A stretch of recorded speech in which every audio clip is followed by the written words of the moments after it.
توثر فيغو مع جماهير برشلونة ونابولي يحسم الدوري الإيطالي. ملخص رياضي سريع.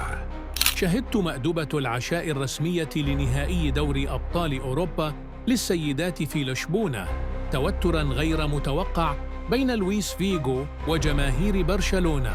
ذكرت صحيفة آس الإسبانية أن نادي برشلونة بالتعاون مع شركة ليماك المسؤولة عن أعمال تجديد ملعب سبوتيفاي كامب نو يسعى لتنظيم محاكاة ليوم مباراة خلال شهر يوليو، ويبحث النادي حالياً عن متطوعين لحضور هذا الحدث.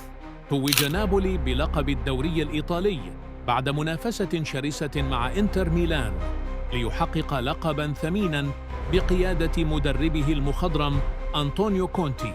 وبحسب صحيفة سبورت، فإن نجاح ليفربول في التعاقد مع النجم الألماني فلوريان فيرتز قد يعيد تشكيل خط هجوم الفريق الإنجليزي، ويفتح الباب أمام رحيل الكولومبي لويس دياز الذي قد يفقد مكانه في التشكيلة الأساسية في حال إتمام الصفقة.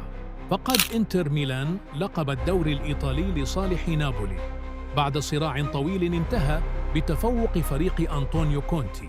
أبدى أليخاندرو غارناتشو جناح مانشستر يونايتد استياءه من دوره المحدود هذا الموسم، خاصة بعد استبعاده من التشكيلة الأساسية في نهائي الدوري الأوروبي أمام توتنهام.